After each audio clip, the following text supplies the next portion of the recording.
오늘 기독교 통일학회를 맞이하여 성삼일체 하나님께 예배드리는 사랑하는 우리 회원들 머리 위에 사랑을 베푸시는 성부와 은총을 나리시는 성자와 일치를 이루시는 성령님께서 함께 하시기를 간절히 축원합니다. 아멘. 남북관계가 많이 경색되어져 있고 어렵습니다. 별로 관심의 대상조차 되지 않는 상황이 되고 있습니다. 상황이 어려울수록 원래 문학가라든가 신학자들은 낭만적이고 비전적인 이야기를 해야 되는 것이고, 또 참 다행스럽게도 우리가 하나님의 말씀에 의존해서 사색을 하면 얼마든지 낭만적이고 비전적이고 희망적인 이야기를 해볼 수 있다는 것이 우리에게는 정말로 다행스러운 일이라고 생각합니다. 기독교 통일학회 설립회장인 주도홍 교수님은 언젠가 이런 말씀을 하신 적이 있습니다. 그분에 따르면 한국의 교회만큼 성경을 강조하는 교회가 없고, 솔라 스크립투라 오직 성경을 그렇게 강조함에도 불구하고 이상하게 대북 문제나 통일 논의가 나오면 하나님의 말씀인 성경의 가르침에 등을 돌리고 냉전 이데올로기를 쫓아간다는 것입니다. 이러한 형태를 한국 교회와 성도들이 의식적으로 의도한 것은 아니라고 할지라도 무의식 중에 냉전 이데올로기가 하나님의 말씀보다 상위 개념으로 작용하고 있음이 안타까운 것이죠. 아마도 그 이유는 한국 전쟁의 참혹한 경험에 대한 한국 교회의 성도들의 고통스러운 기억이 트라우마가 되어서 그런 측면이 있는 것 같기도 합니다. 그럼에도 불구하고 성경은 하나님의 말씀이며 우리 신앙과 삶의 전 영역에 있어서 정확무오의 기준이며 법칙이 된다는 사실을 우리는 믿고 고백합니다. 그래서 우리는 웨스트민스터 신앙고백서와 12신조의 고백을 따라서 성경은 하나님의 말씀이며 우리 신앙과 삶의 정확무오의 법칙이라는 사실을 믿고 고백하는 것입니다. 그러므로 하나님의 말씀이 통일 문제에 있어서도 우리에게 기준이며 법칙이 되어야만 하는 것입니다. 그래서 내 이웃을 내 몸과 같이 사랑하라 고 하는 말씀과 내 원수가 줄이거든 먹이고 목마르거든 마시게 하라는 말씀 앞에서 우리는 진정으로 기도하고 고민하며 신학적이고 정치적이고 경제적이고 사회적인 차원에서 남북관계에 예수님의 말씀을 어떻게 적용하고 실천할 것인가를 지속적으로 치열하게 고민하며 연구하는 우리 기독교 통일학회가 되어야만 하는 것입니다. 그런 기독교 통일학회 모든 회원들이 될 수 있기를 또한 주님의 이름으로 축원합니다. 고대 이스라엘이 분단되었던 시대에 아모스, 호세아, 이사야와 같은 위대한 예언자들이 남왕조와 북왕조를 오가며 활동하면서 히브리 민족이 하나가 되어야 함을 역설하였습니다. 그러나 이스라엘은 끝끝내 분단의 구조를 청산하지 못하고 외세에 휘둘리다가 결국 두 왕조는 강대국에 의해 멸망하고 마는데, 북왕조는 주전 721년에 아시리아에 의해서 멸망당하고 남왕조는 주전 587년 바벨론에 의해서 멸망당하게 되었던 것입니다. 이스라엘이 통일왕국을 이루고 있었을 때는 결코 주변의 열강들이 이스라엘을 깔보지 못하였습니다. 그리고 이스라엘은 지중해로부터 홍해에 이르는 경제적 황금 라인 안에서 물류의 흐름을 주도하는 국가로서 이 황금 라인을 둘러싼 여러 강대국의 극단적 대립을 중재하는 힘의 균형자로서의 역할을 수행할 수 있었습니다. 그러나 이스라엘이 분단되고 난 이후에 남왕조와 북왕조는 서로의 생존을 위해 각기 특정 강대국에 의존하여 부역할 수밖에 없는 정치적 상황이 초래되었던 것입니다. 분단의 시대에도 이집트나 아시리아를 상대로 이스라엘이 자신의 목소리를 내던 시절이 있었는데, 그 시기는 북왕조와 남왕조가 서로 화해하고 협력하였던 시기였다는 사실을 우리는 이스라엘 역사를 통해서 확인할 수가 있습니다. 이것은 오늘날 분단의 시대를 살아가는 우리에게도 시사하는 바가 큽니다.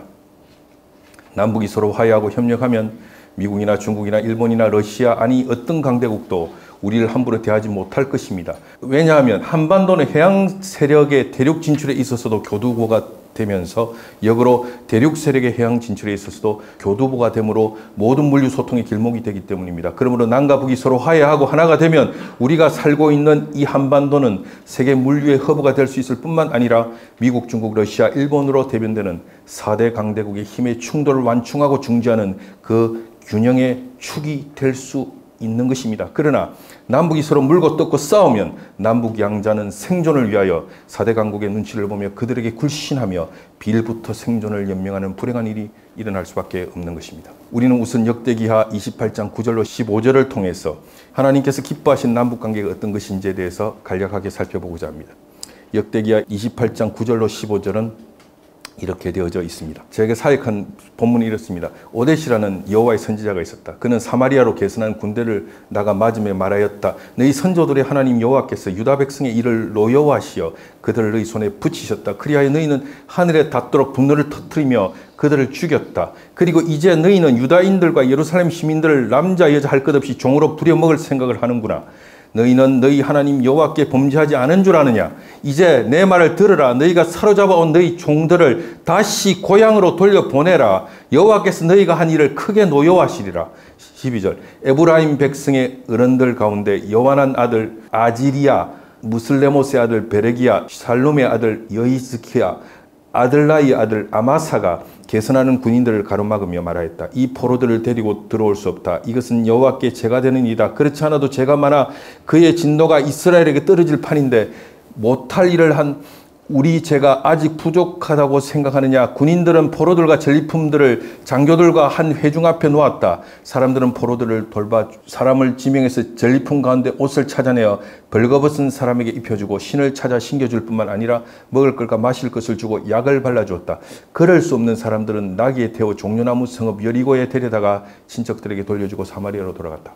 역대기하 28장 9절로 15절은 기원전 8세기경 북이스라엘에서 베가 왕이 다스리고 남유다에서 아하스 왕이 다스리던 시절에 있었던 굉장히 흥미롭고 감동적인 한 사건을 우리에게 보도해주고 있습니다.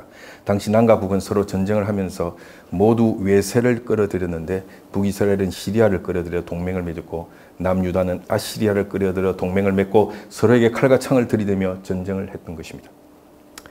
이 전쟁에서 북이스라엘이 승리를 거두었는데 북이스라엘의 베가왕은 남유다를 정복하는 것까지는 성공하지 못했으나 남유다에서 동적인 유다의 젊은이들 12만 명이나 죽였고 각종 노획물과 재물들과 함께 부녀자들과 아이들을 20만 명이나 포로로 잡아서 사마리아로 돌아갔던 것입니다.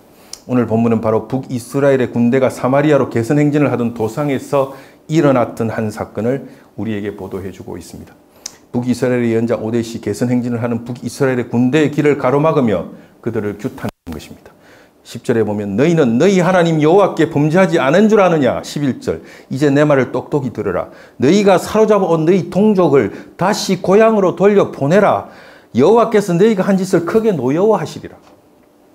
연자 오뎃은 북왕국 이스라엘이 남왕국 유다에게 심판을 집행하는 것은 하나님의 뜻이지만 그것과 별도로 북왕국의 군대가 자신의 동족인 남왕국 사람들에게 심판 이상의 분노를 터뜨려 그들을 살육한 행위에 대하여 그러한 북이스라엘의 만행은 하나님 앞에서 자행한 명백한 범죄 행위라고 단호하게 질책하고 있는 것입니다. 칼과 창으로 무장한 북왕국의 군대 앞에서 목숨을 걸고 이런 말을 당당하게 할 수 있는 예언자 오뎃이야말로 진정 하나님의 사람이 아니겠습니까? 그의 역사 인식은 북이스라엘이 전장에서 죽이고 약탈한 남유다 왕국의 사람들은 북이스라엘의 원수가 아니라 형제이며 같은 결애이며 그러기에 전쟁을 통해서 형제를 살해한 북이스라엘은 하나님 앞에서 범죄를 저질렀다는 것입니다. 예언자 오뎃이 북이스라엘의 군대를 향하여 질책하자 북이스라엘 백성의 지도자들 몇 사람이 오뎃에게 가세하여 오뎃을 지지합니다. 남유다의 사람들을 포로로 잡아 사마리아로 들어오는 짓을 해서는 안 된다는 것입니다. 그것은 하나님 앞에서 범죄를 저지르는 짓이라는 것입니다. 안 그래도 범죄한 사실이 많아 하나님의 진노가 북이스라엘에게 떨어질 판인데 더 이상 하나님 앞에서 범죄하면 안 된다는 것입니다. 그런데 여기서 정말 놀라운 일이 벌어지게 됩니다. 북이스라엘의 군인들은 남유다에서 잡아온 포로들과 전리품들을 북이스라엘의 백성들에게 인계합니다. 그러자 북이스라엘 백성들은 벌거벗은 포로들에게 옷을 입혀주고 맨발의 포로에게는 신을 신겨주었으며 먹을 것과 마실 것을 주었고 상처를 치료해 주었고 병약한 자는 나귀에 태워 여리고까지 데려다 주었습니다. 우리가 모두 한 형제고 한 자매며 한 결애라는 민족적 자각은 전쟁에서 적과 아군의 대치 구도조차도 아무런 의미가 없는 것으로 만들어버린 것입니다. 우리는 역대하 28장 9절로 15절의 본문을 통해서 하나님께서 기뻐하시는 남북관계가 어떠해야 하는가를 깨닫게 되는 것입니다. 그것은 남과 북이 아무리 험하게 다투고 긴장관계에 있다고 할지라도 우리가 한 형제요 한 자매며 한 결애라는 사실을 잊지 않으며 서로가 서로에게 자비와 국률한 마음을 가지는 것이 아니겠습니까? 이것이 역대하 본문을 통해서 하나님께서 우리에게 요구하시는 마음의 자세고 태도가 아니겠습니까? 한국 교회가 북녘의 동포들에게 이러한 자비와 사랑을 솔선해서 모범적으로 실천할 수 있기를 주님의 이름으로 축원합니다. 그리고 이 일을 위하여 헌신하는 우리 기독교 통일학회가 될 수 있기를 주님의 이름으로 축원합니다. 오래전 제가 중국 신학교에 강의가 있어서 중국에 갔다가 북경의 유명한 북한 음식점에서 저녁 식사를 한 적이 있습니다. 북한의 여러 복무원 아가씨들, 그러니까 서빙하는 아가씨들이 테이블을 돌면서 서빙을 하는데 한 복무원 아가씨가 우리 일행들의 이야기를 듣고 좀 심상치 않은 이야기라서 귀를 기울이다가 저에게 이런 질문을 넌지시 하는 겁니다. 주변을 살피며 목소리를 낮춰서 낮은 목소리로 선생님, 언제 북과 남이 다시 사이가 좋아질 수 있을까요? 그래서 제가 그랬습니다. 얼마 안 가서 좋아지지 않겠습니까? 그러자 재차 저에게 질문을 하는 겁니다. 얼마나 걸릴 것 같습니까? 당시 저는 그렇게 대답한 것으로 기억합니다. 한 3, 4년은 지나면 좋아지지 않겠습니까? 그러자 그 복무원 아가씨가 슬픈 표정을 지으면서 저에게 이렇게 말했습니다. 그렇게 많이 기다려야 하는 겁니까? 그래서 제가 이렇게 말했습니다. 우리 민족은 5,000년 동안 하나의 민족이었고 하나의 결의였습니다. 우리가 갈라져 살아온 세월은 민족사적으로 볼 때 잠깐 일어난 일입니다. 우리 민족은 반드시 분단을 극복하고 통일된 조국을 우리 자녀들에게 물려줄 것입니다. 그 복무원 아가씨가 저에게 재차 물었습니다. 정말 북과 남이 서로 하나가 될 수 있겠습니까? 그래서 제가 대답했습니다. 그럼요. 우리는 하나가 될 겁니다. 그러기 위해서 우리가 서로에게 가져야 할 마음의 자세가 있는 것 같습니다. 남이 북을 가리켜 말할 때 북남이라고 말하고 북이 남을 가리켜 말할 때 남북이라고 말할 수 있을 때, 즉 우리가 상대방을 소중히 여기고 존중하려고 할 때 통일의 날이 앞당겨 오지 않겠습니까? 저는 당시 그 복무원 아가씨의 눈에 눈물이 맺히는 것을 보았습니다. 그리고 우리가 식사하는 동안 다른 테이블은 돌아보지 않고 우리 테이블을 맴돌며 우리 일행들을 잘 돌보아 주었습니다. 그리고 우리 일행이 그 식당을 떠날 때까지 남한과 북한에 관하여 말할 때 그녀는 저에게 북남이라고 하지 않고 남북이라고 말했던 것으로 기억합니다. 선생님, 남북이 정말 다시 친해졌으면 좋겠습니다. 남북이 통일되면 선생님의 고향인 부산에 꼭 한번 가보고 싶습니다. 저도 그녀에게 다음과 같이 말했던 것을 기억합니다. 저도 북남이 통일되면 아가씨의 고향인 평양에 꼭 가보고 싶습니다. 그녀는 끝까지 저에게 남북이라고 말했고 저는 끝까지 그녀에게 북남이라고 말했던 것으로 기억합니다. 저는 이 시간에 앞에서 살펴본 열왕기하의 말씀과 더불어 바울 사도께서 고린도서 5장 15절로 21절에서 우리들에게 건면하신 화해의 직분에 대해서 말씀드리고자 합니다. 사도께서는 다음과 같이 말씀하셨습니다.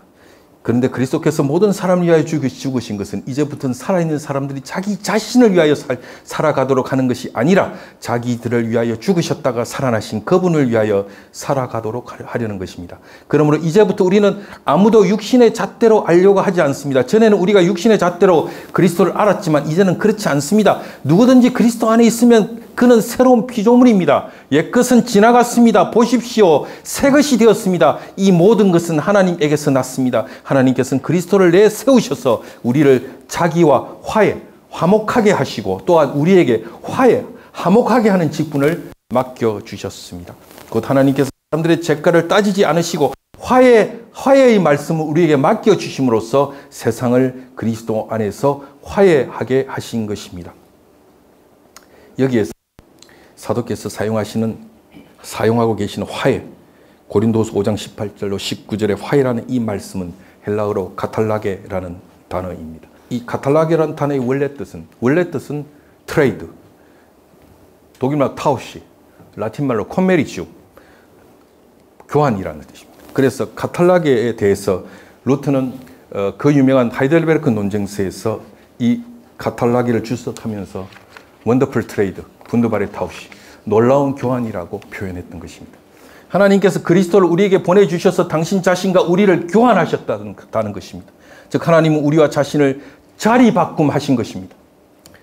이것은 곧 그리스도 안에서 하나님께서 자기 자신과 세계 사이에서 행한 교환, 즉 화해를 의미합니다. 십자가에서 하나님의 낮추심은 인간의 높임과 교환되었습니다. 그리스도의 십자가를 통해서 하나님은 당신 자신의 생명을 우리에게 주시고 우리의 죽음을 당신의 것으로 교환하셔서 소유하심으로 우리와 당신을 맞바꾸셨습니다. 당신의 희망을 우리에게 주시고 우리의 절망을 당신의 것으로 소유하심으로 우리와 당신을 교환하셨습니다. 그래서 하나님의 아들은 우리의 죄를 짊어지고 고난 가운데 죽으셨고 우리는 하나님의 자녀로 입양되었습니다. 그리스도의 십자가 사건을 통해서 하나님의 생명이 우리의 죽음과 하나님의 희망이 우리의 절망과 하나님의 아들이 우리와 교환되는 놀라운 사건이 십자가에서 일어난 것입니다. 이렇게 하나님의 전적인 은총으로 아버지 하나님께서 아들의 십자가 사건을 통해서 성령의 능력으로 우리와 자기 자신을 교환하셨기 때문에 하나님과 우리 사이의 화목, 화해, 레콘칠리아티오, 화해, 카탈락의 화해가 가능했다고 사도께서는 우리에게 가르치고 계신 것입니다. 헤르만 바빙크는 그리스도 안에서 하나님께서 수행하신 교환, 즉 화해의 행위를 복음의 핵심적 내용, 콘텐투스 에센디 에반겔리, 복음의 핵심적 내용이라고 불렀고 재창조라고 불렀으며 칼바르트는 이것을 하나님의 혁명이라고 불렀던 것입니다. 고테스 레볼루치온, 하나님의 혁명이라고 불렀던 것입니다. 화해 곧 교환에 대한 바빙크와 바르트의 해석을 종합하면 카탈락의 즉 교환은 복음의 핵심적 내용이며 우리는 교환함으로써 재창조 곧 하나님의 새로운 창조의 사건에 참여할 수 있으며 이러한 재창조는 이 세상에 근원적인 변화를 가져오는 하나님의 혁명이라는 것입니다. 상기의 본문인 고린도후서 5장 15절로 21절에서 사도께서 우리에게 하시고자 하시는 말씀은 우리가 화해하려면 교환해야 한다는 것입니다. 교환 없이 화해할 수 있는 길은 없는 것입니다. 오네 타우시 깁데스 카이네 페어제는 교환이 없이는 화해할 수가 없는 것입니다. 그러므로 남한의 교회는 교회가 가지고 있는 생명을 북한 사회가 가지고 있는 죽음과 교환할 수 있어야만 합니다. 교회가 그리스도 안에서 소유한 희망을 북한 동포가 가진 가난과 절망과 교환해야만 하는 것입니다. 그렇게 우리가 하나님과 화해한 선한 하나님의 종으로 하나님께서 그리스도의 십자가 희생을 통해서 맡겨주신 화해의 직분을 우리가 잘 감당할 때 하나님은 우리 한국교회를 통해서 남북의 화해를 이루시고 통일의 은총을 허락해 주실 것입니다. 그래서 하나님의 은총으로 말미암아 집행된 이 놀라운 교환으로 말미암아 하나님과 화해된 우리 그리스도인들에게 하나님께서는 화해의 직분을 맡기셨다고 사도께서는 우리에게 가르치고 계신 것입니다. 우리가 이 말씀 또한 지금 여기에서 영감되었고 무오한 하나님의 말씀으로 믿고 고백할 수 있기를 바랍니다. 그러기에 하나님이 그리스도를 통하여 성령 안에서 우리에게 베풀어 주신 화해의 은총으로 말미암아 하나님과 화해한 남한의 그리스도인들과 교회들에게 하나님께서는 또한 화해의 직분을 맡기셨다는 사실을 명심하고 남북 분단의 상황 가운데서 우리에게 맡겨주신 화해의 직분을 최선을 다해서 감당하는 화해의 직분자들이 되겠다고 하나님 앞에서 결의하고 결심하고 약속하는 우리들이 되어야 되겠고 기독교 통일학회가 되어야 되겠습니다. 바울 사도께서는 말씀하십니다. 그리스도께서 우리를 위하여 죽으신 것은 우리로 하여금 다시는 우리를 위해 살지 않고 그리스도를 위해 살게 하려 하심이라. 본문인 고린도후서 5장 15절로 21절에서 우리를 위해 살지 않고 주를 위해 사는 삶이란 우리를 위해 아들의 십자가를 통해서 우리와 화해하신 하나님께서 우리에게 맡겨주신 화해의 직분을 최선을 다해 감당하는 삶을 의미하는 것입니다. 우리 교부 요한 칼빈은 기독교 강요에서 이렇게 말한 적이 있습니다. 진리 밖에서 달려나가는 것보다 다리를 절면서 가더라도 진리 안에서 길을 가는 것이 더 낫다라고 그는 갈파한 적이 있습니다. 남북 이 양자 사이에 정치적으로, 사회적으로, 문화적으로 크나큰 장벽들이 놓여 있어서 양자 사이의 평화와 화해를 향한 길이 아무리 험난하고 어렵다고 할지라도 이 일이 하나님께서 기뻐하시는 일임을 깨닫는다면 아무리 더디게 다리를 절면서 가더라도 우리 모두 이 길을 지속적으로 쉬지 않고 계속해서 가야만 하는 것입니다. 남북이 하나 되는 영광된 사역에 삼위 하나님께서 우리를 사명자로 불려주셨다는 사실을 깨닫고 이 일을 충성되게 감당하겠다고 다짐하는 이 자리에 모인 모든 주님의 종들에게 하나님께서 한없는 지혜와 은총으로 함께 해주실 것을 성부와 성자와 성령의 이름으로 축원합니다. 아멘. 지금까지 우리는 역대기야 28장 9절로 비추어서 하나님께서 기뻐하신 남북 관계에 대해서 생각해 보았고, 고린도후서 5장 15절 1절을 따라 하나님께서 그리스도를 통하여 성령 안에서 우리에게 당부하신 화해의 직분에 대해서 살펴보았습니다. 물론 북한 정권이 문제가 없는 것은 아닙니다. 북한 3대를 연이어 권력을 세습한 정권이고 언론과 집회와 결세의 자유가 조직적으로 억압되고 통제되는 독재 국가이기도 합니다. 우리는 이러한 북한의 현실이 보다 나은 방향으로 개선될 수 있도록 하기 위하여 북한에 책임 있는 당사자들과 인내를 갖고 지속적으로 대화할 뿐만 아니라 필요한 것이 있다면 물심양면으로 도울 것은 도와야 할 것입니다. 그리고 하나님의 말씀에 비추어 북한 동포를 사랑하고 그들을 돕는 것이 하나님이 우리에게 요구하시고 요청하시는 일이며 하나님이 기뻐하시는 일이라는 사실을 잊지 말아야만 할 것입니다. 우리는 성경이 하나님의 말씀이고 우리 신앙과 삶의 정확무의 법칙이라는 사실을 믿고 고백합니다. 그러므로 하나님의 말씀에 비추어 하나님께서 기뻐하시는 남북관계가 무엇인지를 깊이 성찰할 수 있는 그리스도인들이 될 수 있기를 바랍니다. 그것은 전쟁이 아니라 평화이며 대결이 아니라 상호 공정과 공평이며 힘이 있고 경제적으로 풍족한 남한이 북한의 가난과 질고를 떠안고 돕는 것이며 북한 동포를 섬기는 일입니다. 바울 사도께서 우리에게 당부하신 말씀, 곧 하나님께서는 그리스도를 우리에게 보내시어 우리를 자기와 화해하게 하시고 또한 우리에게 화해의 직분을 맡겨주셨기에 우리가 하나님의 화해의 사절이라는 사실을 우리는 우리의 생이 다하는 순간까지 잊지 말아야만 할 것입니다.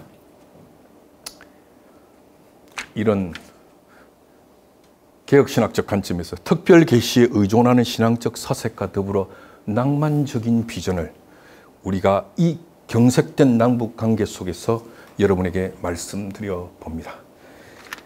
현재 남북은 분단된 지 반세기 훨씬 더 지나고 있습니다. 추상 근대 1천만 명의 이상 가족들이 남한과 북한에 흩어져 살고 있습니다. 저는 그렇게 생각합니다. 이 이별을 빨리 끝내야 합니다. 사랑하는 사람들은 함께 살아야 합니다. 우리가 서로 남북이 하나 되는 그날이 속히 오기를, 우리가 이 세상의 영원한 소망이시며 일치와 연합의 신비 속에서 영원한 사랑으로 아름답게 빛나시는 성삼일체 하나님께 머리 숙여 이 시간 간절히 기도합시다. 오늘 우리에게 말씀을 허락해 주신 성삼일체 하나님께 감사와 존경과 영광을 올려드립시다. 나라와 근세와 영광이 영원히 성부와 성자와 성령의 것이옵니다. 아멘. 다 함께 기도드리시겠습니다.